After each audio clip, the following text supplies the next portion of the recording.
All right. Time for another episode of the Nerdy Virgin podcast. My name is Joshua Snyder. I did not lose my virginity until I was 32. So it makes sense that I'm going to do a bunch of podcast episodes about episodes of Star Trek The Next Generation. And the reason why my cadence is, dare I say, Shatnerian right now is because I'm listening to myself as I'm recording this, and there's a bit of a delay, and it's very strange. Is this how people do it? Because I can't stand this. I'm going to have to take off the headphones pretty soon. I don't want to listen to the sound of my own voice. I appreciate that you do, assuming that you are. I don't even know if anyone's listening. I mean, when I look at the Lipson stats, it seems like there's a large number of people in India who are listening to this, and I don't know if that's real or if that's a bot or some kind of spam or something. Spam is totally the wrong word. I'm not trying at all to be insulting to the good people of India. I just, barely anyone in the United States cares what I think. I'm surprised that people in other countries would even be at all interested. So if you're listening to this podcast, tweet me any question you have about what my opinions are on Star Trek. Tweet it to @NerdyVirgin. I'm just curious to see if anyone will do that. And I will answer your question to the best of my ability. I don't profess to be an expert at Star Trek The Next Generation. Though for the number of times I've watched the episodes, I've sort of become one in a way that's probably not good for anyone's mental health. It's been a rough week. What am I saying? It's been a rough life. But my depression has been hitting me very hard. Although I just made this profound discovery. I was reading an article about breaking down the fundamentals of depression and anxiety. And depression basically is the feeling that there is no hope. And anxiety is the feeling that I'm not well equipped enough to handle what may be coming my way. And I realized that I feel the depression. I feel much more like there is no hope than I feel that I'm not well equipped. And so in a weird way, that kind of, for me, feels like a win. I actually feel equipped. I feel equipped to handle the fact that there is no hope. So I think I'm making some steps forward here. I think we can go ahead and call this progress.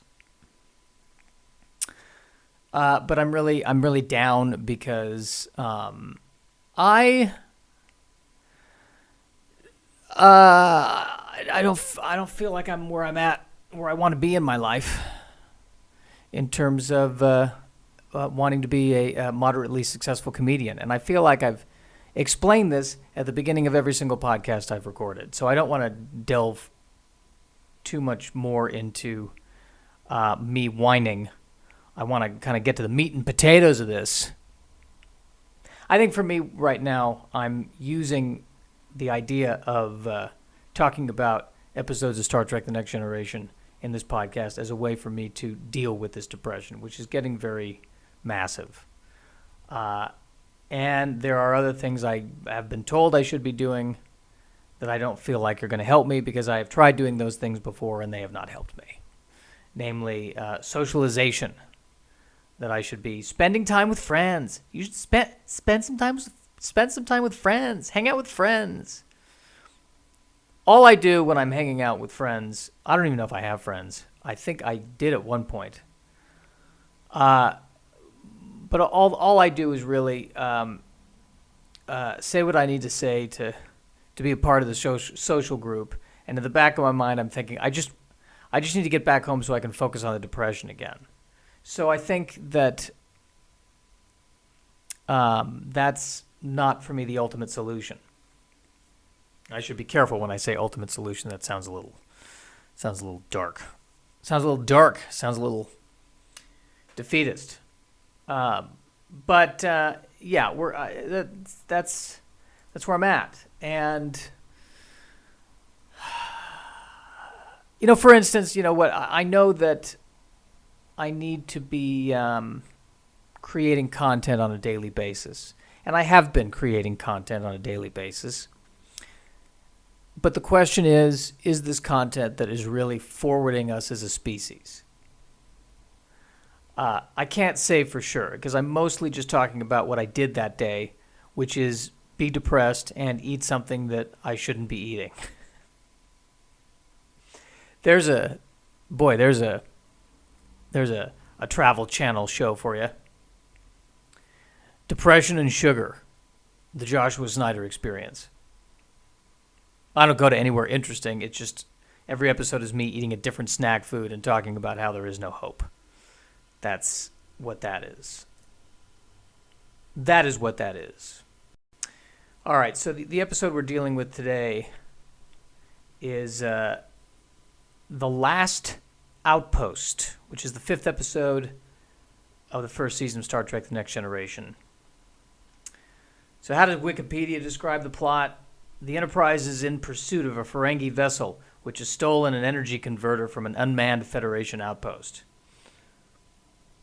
And I remember the beginning of this episode. It was very exciting because they're chasing this Ferengi vessel, and everyone's very tense. And the Ferengi were supposed to be like the primary bad guys of the Next Generation. This was supposed to be the Next Generation's answer to the Klingons. And they're evil because I think they stole basically a battery from an unmanned Federation outpost, which that's how you know they're evil. They went somewhere where no one else was, pilfered something, and left. Nothing is more threatening than that. And the Enterprise apparently is doing what would, in the modern context, be done by the Simply Safe Security Company, which is, hey, there's a break-in, let's call the cops. The Enterprise, the most powerful starship in the Federation, the most advanced starship ever built in the Federation. The mission is to explore strange new worlds, to seek out new life and new civilizations. In this episode is answering a B&E.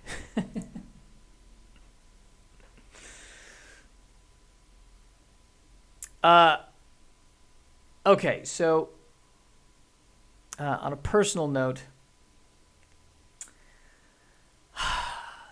this is where I'm the hyper nerd and my dad is really not the hyper nerd. Because when I remember we were playing Star Trek and I had the toys, and one of the toys was the Ferengi toy, the Ferengi Marauder. And I think my dad was holding it backwards. And I said, you're holding it backwards. And he said, well, no, this is the front of the ship. And why he said that is because in the first episode where we see the Ferengi, they're chasing the Ferengi vessel, and there's a moment where they're both in orbit around a planet, and the Ferengi vessel is still not facing them. But without context, if you were looking at it, I could understand where my dad would think that was the back of the vessel, or no, that was the front of the vessel. Just because when he looked on the view, there's the Ferengi ship, and he looked on the view screen, and it was the back of the vessel. I could see how he thought, oh, that's the front of the vessel. And also, by the way, all of this is imaginary. How can you tell the difference between the front and the back of something that doesn't exist? But it really irritated me that he couldn't tell the difference between the front of the vessel and the back of the vessel. Huge issue. He was not paying enough attention to the episode. He did not notice the scene where the ship turned around, and now we saw that it was the front of the vessel was in fact pointy, and the back of the vessel was in fact more rounded. So they're chasing the Ferengi vessel, and they find themselves in orbit around a planet, and both ships are suffering power drains now. And at first, the Enterprise, they think it's the Ferengi that's causing the power drain. This is one of those episodes where, like, it takes them 30 minutes to get to the point. That's where it feels like they're chasing them for 5 minutes, and they're talking about, yeah, we're chasing these Ferengis. We don't know anything about these Ferengi. We're trying to figure out what's going on with these Ferengi. We don't know anything about them other than the fact that they stole our stuff. So we know that about them. They steal. But we don't know anything else about these Ferengi. We're chasing them, and we're gonna think about this, and we're gonna try to determine and ponder who or what they might be for the next 30 minutes, because our budget only allows us to, we had to spend all of our budget on this episode on building the Ferengi vessel, so we really don't have the budget to do much else other than look at it, and some people get confused as to what's the front and what's the back. So, they're thinking, we're in orbit around this planet, and this Ferengi ship is draining our power. But then they realized, when they talk to the Ferengi, and the Ferengi thinks that the Federation is draining their power. Oh, no. Something on the planet is doing it. And this is leading into one of those classic Star Trek The Next Generation, and as Star Trek The Original Series tropes, I believe, which is... Because, there was an episode of the original series where the Kirk and the Klingons were fighting, and they come across an advanced species who's looking down on both of them going, "You're acting primitive. We're deciding whether or not we should destroy you because you're acting primitive." And this is where the humans have to prove that they're not primitive by saying, "No, we're not going to kill them. We're not going to respond with violence." And then the superior alien being says, "You didn't respond with violence. Your species is worth investigating. Your species has a lot of potential, and if you keep on the good path, you'll be good. You'll be in good shape. So off you go." So it's basically the Star Trek version of Goofus and Gallant. And Goofus is the Ferengi in this case, which they just want money, and they just want to attack people and hurt people and make money. And the humans, they're Gallant. No, we want to learn about things and appreciate things and be at one with the universe. And then the other thing that really bothered me about Star Trek when I go back and watch some of the Next Generation episodes is they do really...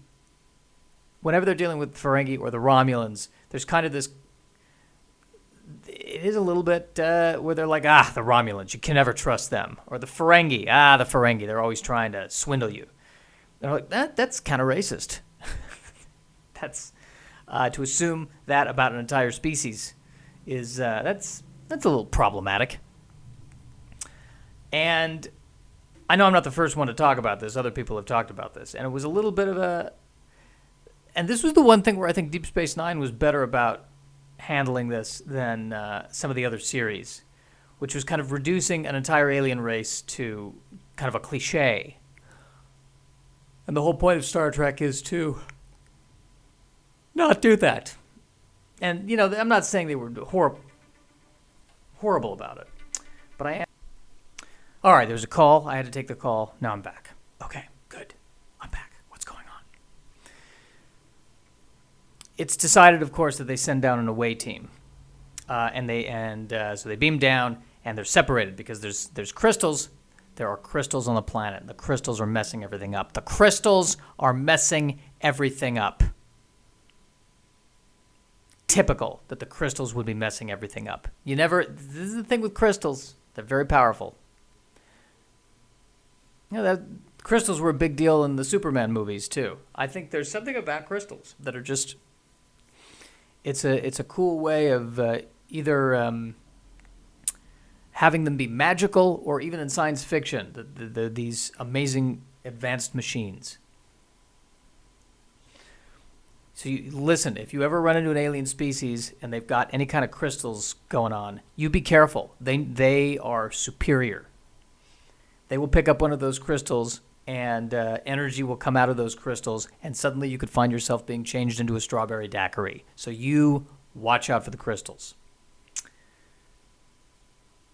They are separated when they beam down because of the crystals. They gradually find each other. The Ferengis ambush them, and the Ferengis stun our intrepid crew with energy whips. So it's a whip that shoots energy. I don't know how you aim that. It seems very complicated. It's a whip that shoots. It also seems like it would be very easy for me to zap myself, because if the whip accidentally touched my leg as I was about to whip it. Yeah, an energy whip. It sounds like a cool idea, but if you really take it to its logical conclusion. Hey, can I just have a gun? No. Here's an energy whip. How is this better than?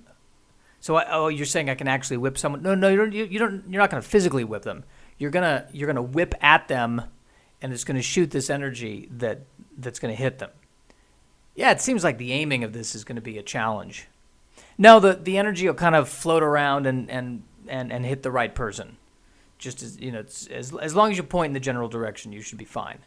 Well, okay. I still feel like a gun would be like, this is a big, this is a whip, and it doesn't even really roll up that well. It's I have to fold it in half. This is going to be hard to just carry around. Are we sure? We can't do a phaser? We can't do a simple weapon? No. This will be intimidating. This when somebody sees that you have a whip that shoots electricity, they won't mess with you.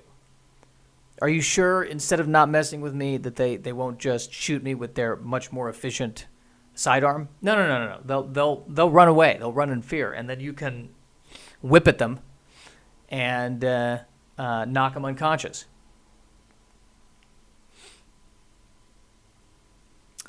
So,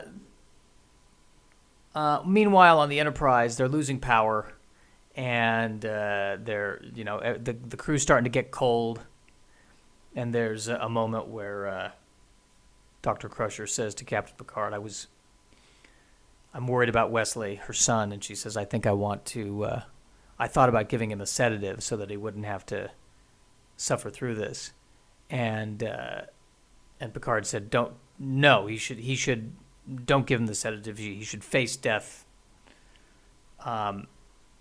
He should face death kind of like a man. I don't think that's what he said. But then she said something like, well, that, typical male reaction to that.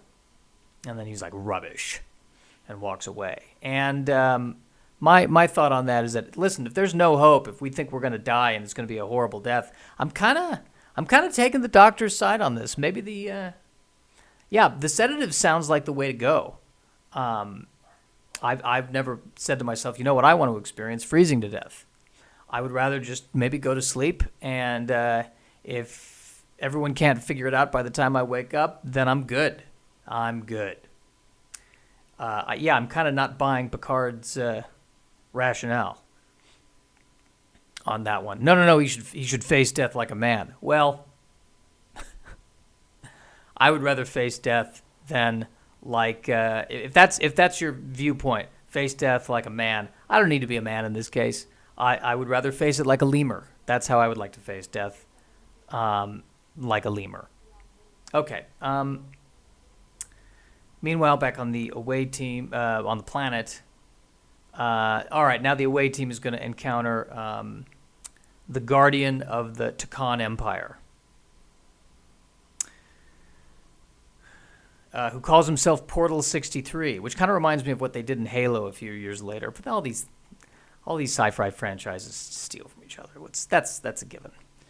But then again, I want to be clear. I don't want to say that Halo even necessarily stole from this, but there is a similarity. Then again, both of these have similarities to the Foundation stories by Asimov. So there you go. There you go.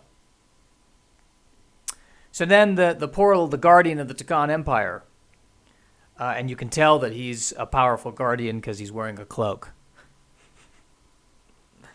Again, doesn't matter if it's sci-fi or fantasy. If they are wearing a cloak, they are wise. That is how you know they are wise. And maybe that's the problem with fashion. I mean, whenever we see anyone with a suit and tie, we think, oh, I guess they can be president, and in many cases, they become president.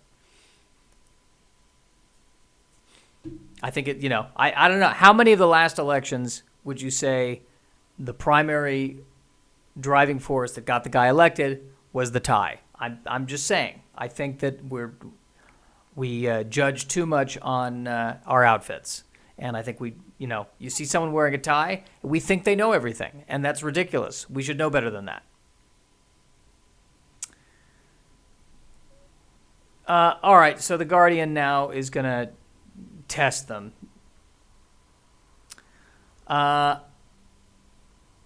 And yep, this is that thing where the portal says, "Oh, you humans are barbaric," and he tests him by the Guardian tests him. The portal Guardian tests Riker by wielding this axe and swinging it at Riker, and Riker doesn't flinch. And then the portal Guardian says, "Okay, well, you didn't respond to me in violence." And Riker says, "Fear is the true enemy, the only enemy." And the Guardian says, "Okay, well, you didn't respond with violence. So you guys are good, and the Ferengi is not. So let's you're cool. We'll go ahead and give your ships their power back. You've convinced me. But here's my question: couldn't a member of a barbaric race figure out that in this particular case, I'm not going to attack this all-powerful portal Guardian, and I can fool the portal Guardian into thinking that we're not barbaric? I don't feel like that's a real good test. I think maybe they need to, I think if you really want to see if how barbaric a species is, might I suggest a larger sample? I'm going to need to see the major political, economic, and military decisions that your race has made in the last 50 years. And let's try to gauge what's going on. Are you conquering neighbors? Are you, how are you treating your species impoverished class? I need to see some records. I need to see some tax returns, please. This isn't something I can decide with one simple test. This is an audit. That's what we're talking about here. This is a real audit.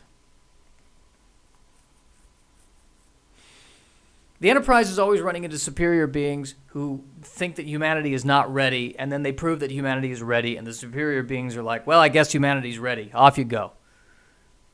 All right, well, we did our due diligence. Is that what it means to be a superior being? Is that what's going to happen, is that we're going to become beings of energy, and then we're going to go around to lower life forms and just kind of start judging them? Is that what we're doing? We're just turning into critics? Is that the ultimate? That just sounds like people on Twitter. Are we? Is the troll? Is the online troll really the ultimate? The ultimate form of evolution? Is that where we're headed? I don't understand. Oh my.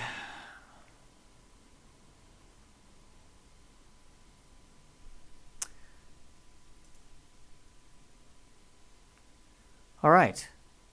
All right, we did it. We're about 24 minutes in. And, this feels light. I mean, I don't know. It probably should be an hour, but I'm feeling good with just doing the 24 minutes.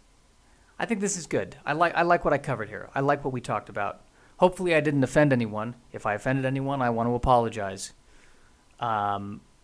possibly I might have offended the Ferengi. And if I did, I'm sorry. I think you are a valued and trusted member of the Federation, at least according to Star Trek Discovery. So there you go. All right, there we go. Another one down, right? We did it.